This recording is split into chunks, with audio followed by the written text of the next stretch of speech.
Olá, como você está? Espero que você esteja bem. O assunto de hoje é um alerta para todo cristão e para toda a igreja. Alguns cristãos estão parecendo aqueles discípulos que estavam a caminho de Emaús. Não, a gente pensou que Jesus iria vir e libertar Israel do jugo opressor de Roma. Que pena, né? Agora ele morreu numa cruz. Acabou tudo. Tudo acabou. Aí Jesus teve que se manifestar, fazer uma aparição, uma teofania e chegar perto deles e dizer que era necessário que essas coisas acontecessem para que todo aquele que crer seja salvo, não só do jugo de Roma, mas do fogo do inferno. Era necessário que essas coisas acontecessem porque está escrito. Então será que Jesus terá que aparecer de novo? Será que Jesus vai ter que descer de novo e falar para o cristão de hoje, olha, é necessário que essas coisas aconteçam. É necessário que venha a apostasia, que manifeste o homem da iniquidade, para que eu venha em glória e estabeleça o meu reino e destrua Satanás e a todos aqueles que o seguem. É necessário que essas coisas aconteçam. Logo, a sua preocupação não tem que ser se o anticristo vai se manifestar, se o anticristo vai governar, se ele vai ascender ao poder, porque é mister que essas coisas aconteçam. Ele tem que se manifestar para que venha o Rei da Glória, destrua o trono do inferno e estabeleça o trono da glória de Deus. A sua preocupação não tem que ser em evitar o apocalipse. Não se pode evitar o inevitável. O anticristo vai aparecer porque ele tem que aparecer. Ele vai estabelecer o governo mundial mesmo. Onde vai haver 3 anos e meio de falsa paz e 3 anos e meio de perseguição à igreja. A chamada grande tribulação. Isso que vocês estão vendo aí não é perseguição da igreja que virá não. A grande tribulação nem se compara ao que está acontecendo. E isso tudo tem que acontecer porque vai acontecer, porque está escrito que vai acontecer. Agora, a sua preocupação como cristão tem que ser a de não ser enganado pelo anticristo. Porque está escrito que esse indivíduo ele vai fazer tão grandes sinais que, se puder, vai enganar até os justos.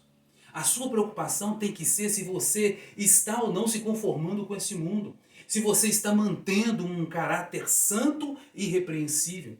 Se você está se conformando ou se contaminando com o presente século. Se a sua mente está sendo transformada pela palavra de Deus para que você possa experimentar qual seja boa, perfeita e agradável vontade do Senhor. A sua preocupação tem que ser se você está vivendo uma vida piedosa, uma vida que semelhante à vida de Cristo. Se a sua vida está de acordo com o Evangelho. Enfim, se você está preparado para subir, para ser arrebatado e se encontrar com Jesus nas nuvens. E assim estar para sempre com o Senhor, conforme está escrito.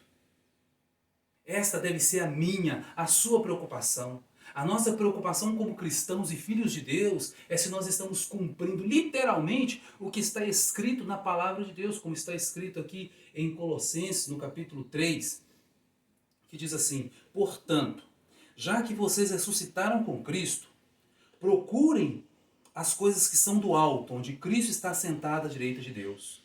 Mantenham o pensamento nas coisas do alto e não nas coisas terrenas, pois vocês morreram e agora a sua vida está escondida com Cristo em Deus. Quando Cristo, que é a sua vida, for manifestado, então vocês serão manifestados com Ele em glória. Assim faça morrer tudo que pertence à natureza carnal de vocês. A imoralidade sexual, a impureza, a paixão, os desejos maus e a ganância, que é a idolatria.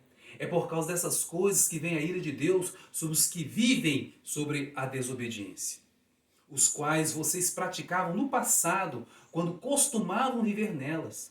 Mas agora abandonem todas essas coisas: a ira, a indignação, a maldade, a maledicência, a linguagem indecente no falar.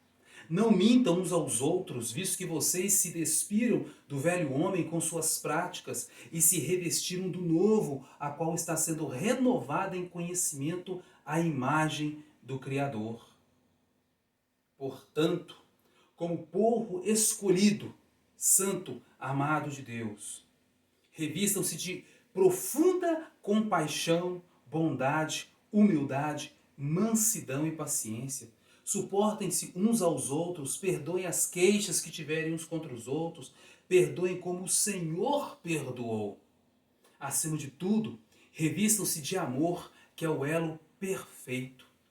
Que a paz de Cristo seja o juiz em vossos corações, visto que vocês foram chamados para viver em paz, como membros de um só corpo. E sejam sempre agradecidos, habitem ricamente em vocês a palavra de Deus, ensinem e aconselhem-se uns aos outros com toda a sabedoria e cânticos, salmos, hinos espirituais com gratidão a Deus em seu coração. Tudo o que fizerem, seja por palavra, em ação, façam-no em nome do Senhor Jesus, dando por meio dele graças a Deus. Mulheres, sujeite-se cada uma ao seu marido, como convém a quem está no Senhor. Marido, ame cada uma a sua mulher e não a trate com amargura. Filhos, obedeçam os seus pais em tudo. Isso tudo porque agrada ao Senhor.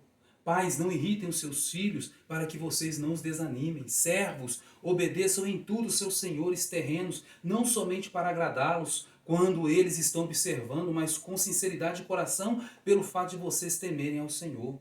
Tudo o que fizerem, façam de todo o coração para o Senhor e não para os homens, sabendo que receberão do Senhor a recompensa da herança. É a Cristo o Senhor que vocês estão servindo. Quem cometer injustiça receberá de volta a injustiça, e não haverá exceção para ninguém.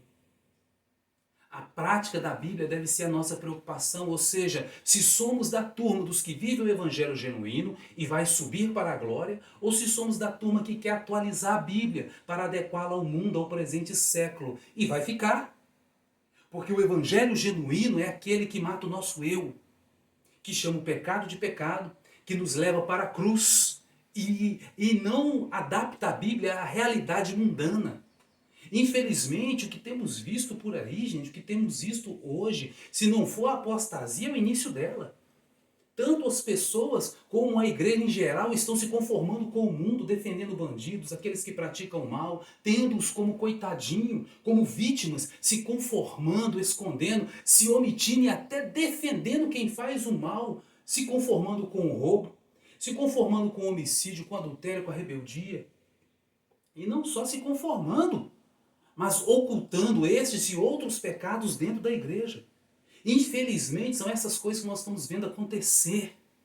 As pessoas amando mais ao mundo do que a Deus, questionando a existência de Deus, amando o dinheiro acima de todas as coisas, indo para a igreja para poder ficar rico e não para ser salvo, buscando a Jesus para obter riqueza e não a salvação, cantando por dinheiro, pregando por dinheiro, forjando milagres e libertações por dinheiro e nada por amor. Nada pela própria salvação, nem pela salvação dos outros. Ao invés do povo de Deus, da igreja, vigiar e se manter pura, ilibada e santa, porque sem santidade ninguém verá a Deus, vemos pessoas que estão dentro da igreja defendendo práticas que são mundanas, práticas que são pecaminosas, contrárias àquilo que Deus estabelece. Vemos também aqueles que se fazem de coitadinhos, mas que são polêmicos e vivem perguntando, por que que Deus permite essas coisas? Por que que Deus permite que o mal prevaleça? Se Deus existisse, Ele não permitiria tanto mal assim. Meus queridos, tudo isso acontece para que se manifeste quem são os filhos de Deus e quem são os filhos de Satanás. Quem são os filhos das trevas e quem são os filhos da luz. Pois os filhos de Deus não se conformam com esse mundo. E quem não é filho de Deus se acomoda, incentiva, oculta e até apoia o que é mal e que é do mal. E não se engane, muitos que servem ao inimigo estão hoje infiltrados dentro da igreja. Não se engane, o Senhor te conhece, o Senhor me conhece, o Senhor conhece aqueles que são seus. E chegará o dia em que Deus revelará aqueles que são seus filhos de verdade. E as máscaras de todos os mentirosos cairão para a vergonha eterna. tão certo como Deus vive, essas coisas acontecerão. Vigie, ore, lembre-se de que a árvore é conhecida pelo fruto, como disse Jesus. Cabe a nós vigiarmos e orarmos, cabe a nós observarmos, cabe a nós fugirmos de toda aparência do mal. Não é o que as pessoas dizem, é o que elas fazem que revela o seu caráter. Pois até o diabo se veste de anjo de luz e faz dos seus servos ministros de justiça. Tiago fala: creres que existe um só Deus? Fazes bem. Os demônios também creem e estremecem. Cabe a nós vigiar e orar. A preocupação de todo cristão e da igreja deve ser a de ser semelhante a Cristo. Temos que ser discípulos de Jesus. Temos que ser semelhantes a Jesus. Este é o propósito da nossa existência, de sermos uma família de filhos semelhantes ao Senhor Jesus. É cumprir o que está escrito na Bíblia, vigiar e orar. Aquele que está de pé, cuide para que não caia. Essa deve ser a nossa preocupação. Remir o tempo porque os dias são maus. É vigiar e orar para não cairmos em tentação. Temos que observar o que está acontecendo à nossa volta, ao nosso redor, para nós não sermos pegos de surpresa. Pois o Filho de Deus virá como um relâmpago, vai ser num abrir e fechar de olhos. E como povo santo e escolhido de Deus, devemos viver uma vida constante na presença de Deus. Essa deve ser a nossa preocupação, a preocupação de todo cristão. Deve ser de vigiar, de orar, para não cair em tentação. Para quando Jesus voltar, e Ele vai voltar, Ele nos encontrar trabalhando, nos encontrar servindo, nos encontrar encorajando uns aos outros, nos encontrar vigiando e orando. Então o recado para a igreja hoje é buscar o Senhor enquanto ainda se pode encontrar.